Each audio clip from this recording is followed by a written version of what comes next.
मोठ्या बहिणीच्या मनाचा मोठेपणा बघा.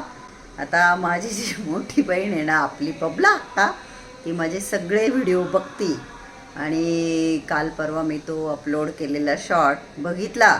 पूर्ण बघायच्यातच मला कॉल केला आणि मला बोलली, मी तुझे सगळे व्हिडिओ बघते, शॉर्ट्स बघते, पण अगं आपली एवढी गरिबी नव्हती म्हणे. आणि आपले खूप लाड व्हायचे. दादा किती खाऊ आणायचे, 1-1 किलो खारी आणायचे, हे आणायचे, ते आणायचे.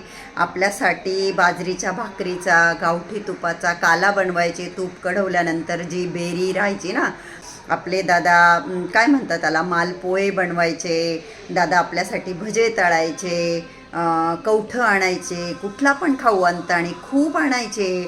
तुझे मी खूप व्हिडिओ बघते म्हणे, तू असं बोलते की बेताची परिस्थिती होती, नाजूक परिस्थिती होती, गरीब परिस्थिती होती.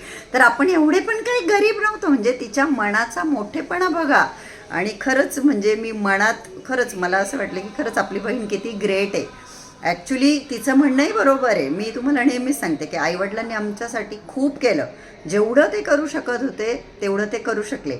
आता ज्या माझ्या मैत्रिणी शेतकरी कुटुंबातून येतात, ओळखतील किंवा समजतील की शेतकऱ्याच्या घरातली परिस्थिती कधी एकसारखी नसते. चांगलं पीक आलं, ते चांगल्या भावात गेलं, भरपूर पैसे आले की मग ते कसं छान सगळ्या गोष्टी होतात. आणि तेच जर पिकाला भाव नाही आलं, पाऊस खूप झाला किंवा पाऊस झाला नाही वेळेवर, नुकसान झाली, तर मग बिचाऱ्यांची अडचणीमध्ये मग त्यांना थोडंसं हे करावं लागतं. पण मग तिने मला आठवण करून दिली नाही का की दादा नेहमी म्हैस ठेवायचे, नेहमी आपलं घरचं दूध असायचं आपल्याला खायला. आणि असं तू म्हणते ना तसं मग मी पण तिला काही गोष्टी आठवण करून दिल्या की तुला एवढंच सगळं आठवत होतं. मला जे काय आठवत होत्या गोष्टी मी त्या तिला आठवण करून दिल्या.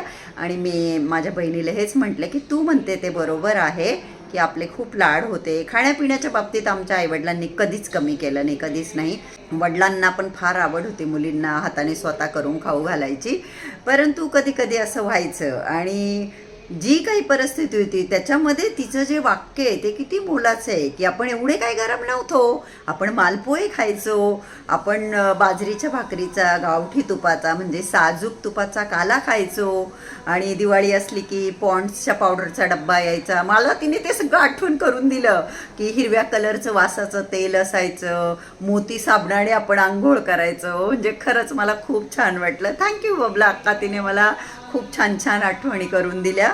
तर शेतकऱ्याचे दिवस सगळे सारखे नसतं, जसे मी म्हटलं तसा.